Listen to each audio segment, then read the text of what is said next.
ఏలూరు నియోజకవర్గంలో వైఎస్ఆర్ కాంగ్రెస్ పార్టీ స్థానిక 45వ డివిజన్లోని మా పార్టీ నాయకులు దినేష్ గారు, తులసి గారు ఆధ్వర్యంలో చలివేంద్రం ఏర్పాటు చేయడమైంది. ఆ చలివేంద్రానికి నిన్న ప్రభుత్వ అధికారులు వచ్చి ఈ ప్లేస్లో మార్చమంటే మా వాళ్ళు సహజంతో అలాగే మారుస్తాము, రేపొద్దున ప్లేస్ చూపించండి అక్కడ మారుస్తామని చెప్తే అర్ధరాత్రి మరి ఆ చలివేంద్రాన్ని తొలగించడమైంది. ఇది హేయమైన చర్య.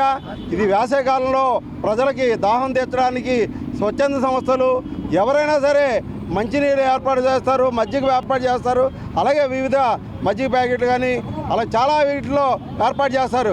కానీ ప్రభుత్వం వైఎస్ఆర్ కాంగ్రెస్ పార్టీ ఏర్పాటు చేసిన చలివేంద్రం తీయడం అంటే సిగ్గుచేటు చర్య. దీనిపై ఎవరైతే తీశారో అధికారులపై వెంటనే వాళ్ళని సస్పెండ్ చేసి మళ్ళీ అక్కడే మా చలివేంద్రాన్ని ఏర్పాటు చేయాలని వైఎస్ఆర్ కాంగ్రెస్ పార్టీ ఏలూరు నగరాధ్యక్షుడిగా డిమాండ్ చేయడం జరుగుతుంది. దినేష్ అండి, గత 20వ తారీఖున మా నాయకులు ఏలూరు నియోజకవర్గ ఇన్ఛార్జ్ ఆయన చేతుల మీదుగా చలివేంద్రం ఏర్పాటు చేయడం జరిగిందండి 45వ డివిజన్లో. ఈ 4 రోజుల నుంచి కూడా నాకు ఆల్రెడీ ఫోన్లు చేస్తున్నారు మున్సిపల్ అధికారులు. నేను తీయడానికి ఏమన్నా అక్కడ ఏమైనా మున్సిపల్ కూడా రైట్స్ లేవండి. అది నేను చేసే కార్యక్రమం చాలా మంచి కార్యక్రమం, అది మాకు తెలుసండి.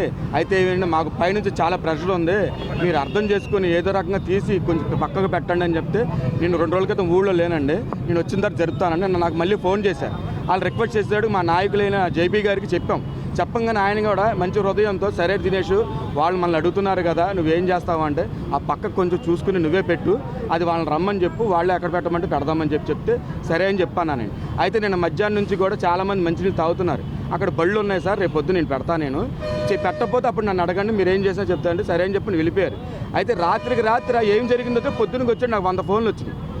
ఏంటి దినేష్ నువ్వు పెట్టావు కదా 2 రోజులు తీసేసావా, అది పార్టీకి కూడా మంచి ఇది వస్తుంది, మైలేజ్ వచ్చింది, అందరూ మంచి అప్రిషియేట్ చేస్తున్నారు, చాలా బాగా పెట్టావు, నిన్ను చూసి మీ అందరం పెడదాం అనుకుంటున్నాం అని చెప్పి అందరూ ఫోన్ చేశారు. లేదన్నా నేనైతే తీయలేదన్నా, అక్కడే ఉండాలి, అది నేను వస్తున్నాను. వెళ్ళి చూసేటప్పటికి ఎవరు లేరండి. అక్కడ చూసేటప్పటికి నా ఎదురుగా అధికార పార్టీ వాళ్ళు పెడుతున్నారు. మేము పెట్టుకోవద్దన్నాం. మొన్న ఎమ్మెల్యే గారు కూడా ఒక మాట అన్నారు, డోనర్స్ ముందుకు రండి, వచ్చి పెట్టండి, ఇది పార్టీ పరంగా పెడుతున్నామా మన సొంతంగా పెడతామనే కార్యక్రమం కాదు, ఇది 10 మందికి ఉపయోగపడే కార్యక్రమం. మీరు అర్థం చేసుకోవాలి. అధికార పార్టీకి మీరు తొత్తుల్లా పనిచేస్తున్నారని అడుగుతున్నాను నేను. నన్ను 3 రోజులు చాలా రకాలుగా ఇబ్బంది పెట్టారు, అయినా సరే నేను ఎక్కడ బెదరలేదు. నేను తప్పు చేశానా చెప్పండి.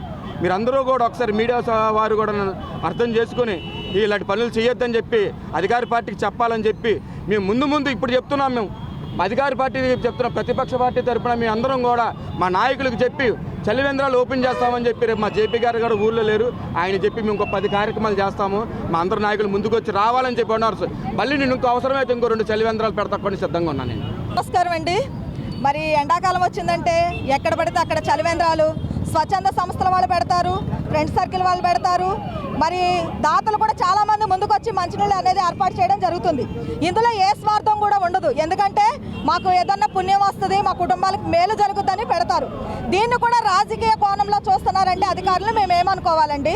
అపర భగీరథుడు ఈరోజు ఆయన జయంతి సందర్భంగా మరి ఆయన భగవంతుడితోనే పోరాడి ప్రజలకి నీళ్లు ఇవ్వాలని ఏ విధంగా ఘోరమైన తపస్సు చేసి నీళ్లు భూమి మీదకి తీసుకొచ్చాడో అటువంటి భగీరథుడు జయంతి రోజున ఇలాంటి చలివేంద్రాలను తీసివేస్తే మేము అధికారులను ఏమనాలండి?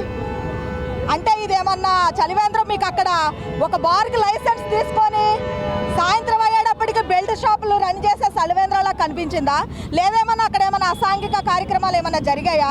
లేదా ప్రభుత్వానికి లాభం లేదా, లేకపోతే అధికారులకి లాభం లేదా చలివేంద్రం ద్వారా? అంటే లాభం వస్తుందంటే మీరు ఉంచుతారు, దాని మీద కూడా నిధులు పెట్టుకుంటే దాని మీద కూడా బడ్జెట్లో ఒక చలివేంద్రాలకి 1 కోటి రూపాయలు అనేది కేటాయించుకుంటే రోడ్డు కూడా మీరు పెడతారు. స్వచ్ఛందంగా ఎవరన్నా ముందుకొచ్చి పెడితే మీకు నచ్చదు. మరి ఇటువంటివి చేస్తున్నారంటే మీరు వైఎస్ఆర్సీపీకి ఏ విధంగా భయపడుతున్నారండి? ఇదే అర్థం చేసుకోవాలి ప్రజలు కూడా. మేము ప్రజల దాహార్తి తీర్చాలని మా నాయకుడు జేపీ గారు పిలుపు మేరకు మాకున్న దాంట్లో చేయాలని చెప్పేసి ఒక కార్యకర్త ముందు మా అన్న ఒకడు వచ్చాడు ముందుకి చేయడానికి. ఆయన చేస్తే ఇంకా అందరం చేద్దామని అనుకుంటే మీరు అతను పెట్టిందే తీసివేస్తే రేపు ఈ అధికారులను అడుగుతున్నాము. ఇటువంటి ఇదేమన్నా చెడ్డ కార్యక్రమం కాదు కదా, మంచిదే కదా. మీరన్నా చేయండి పోనీ ప్రభుత్వం తరపున, లేదా పాలకవర్గం తరపున మీరు చేయండి. అక్కడికెక్కడికి వెళ్ళి ఫోటోలు షూట్లు చేసేసుకొని నీళ్ళు ఇచ్చేస్తాం, నిధులు ఇచ్చేస్తాం, ఇస్తాం అని చెప్పడం కాదండి. ఇలాంటి చిన్న చిన్న రోడ్డు మీద వెళ్ళేటప్పుడు గబుక్కుని ఎవరిని అడగలేకో ఏ షాపో లేకపోతే అక్కడికి వెళ్ళి తాగుతారు. దాన్ని కూడా మీరు భరించలేకపోతే ఇంకెందుకండి? మీరు ఏ విధంగా చేస్తున్నారనేది ఒక్కసారి మీరు ఆలోచన చేయాలి. ఎవరైతే తీశారో, ఎవరైతే ఫోన్లు చేశారో అధికారులు వాళ్ళని, మరి సచివాలయం వాళ్ళు అంటున్నారు, మున్సిపల్ సిబ్బంది అంటున్నారు, టౌన్ ప్లాన్ వాళ్ళు అంటున్నారు, రాత్రికి దొంగల్లాగా మరి వచ్చి ఎత్తుకెళ్ళిన వాళ్ళు ఎవరో వాళ్ళే బయటకు వచ్చి వాళ్ళే సమాధానం చెప్పాలని వైఎస్ఆర్సీపీ తరఫున మేము ఏలూరు నియోజకవర్గం నుంచి డిమాండ్ చేస్తున్నామండి. థ్యాంక్